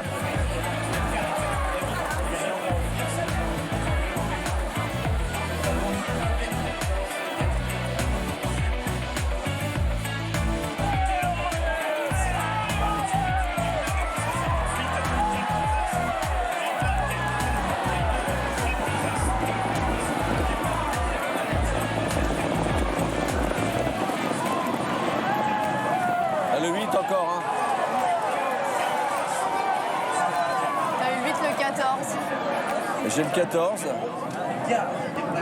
Le 14 et le 12. Ouais, c'est pas mal, hein. 8, 14, ouais, 12. t'en avais quand même 3. Hein. Mais là, du coup, s'ils n'arrivent pas à la place à laquelle je les ai joués, je gagne pas en fait. Ça dépend si t'as mis dans l'ordre ou dans le désordre en fait. Ouais. Ça dépend si t'as joué placé ou vraiment le dans l'ordre, t'auras eu encore plus de gains. Il m'en faudra plus de courses avant de comprendre le principe. Hein.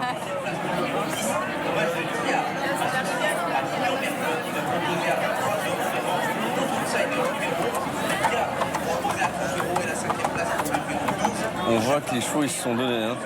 Ah bah ouais là. Transpirant là. Ils vont être tout bichonnés après, donc après ils vont avoir une petite douche. Voilà, ils vont prendre soin d'eux avant de rentrer chez eux à la maison après. Et peut-être demain ils feront une petite balnéo dans la mer, comme on a fait tout à l'heure. Exactement. C'est comme les sportifs de haut niveau hein, chez les humains, c'est pareil. Oui. Il faut qu'ils aient le mental et envie. De toute façon, un cheval qui n'a pas envie d'aller courir, il gagnera jamais de course non plus. Donc c'est quelque part en eux, ils ont cette force et ce caractère et l'envie de gagner. Merci de m'avoir emmené ici en tout cas. J'ai passé un très bon Avec moment. plaisir, Jérôme. Bon, j'ai pas gagné grand chose, mais... T'auras passé un bon moment, moi. Exactement. J'ai gagné un bon moment.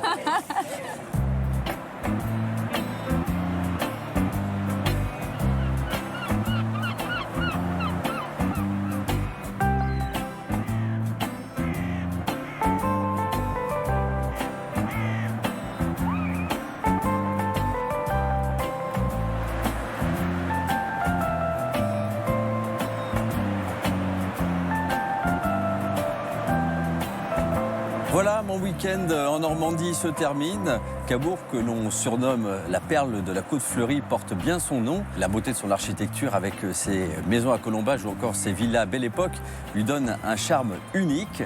Cette Côte Fleurie, réputée pour ses grandes plages, ses zones naturelles protégées ou encore sa campagne bocagère, comme vous avez pu le constater, reste un lieu de villégiature très prisé. Voilà, je tiens à remercier très chaleureusement toutes celles et ceux qui m'ont accompagné et qui mettent en avant tous les atouts de cette belle région. Je vous dis à très vite pour de nouvelles échappées belles dans d'autres contrées lointaines. Vous pouvez revoir cette émission replay, suivre les coulisses de nos tournages sur les réseaux sociaux. Et d'ici là, je vous dis à très vite. Prenez soin de vous. Bye bye.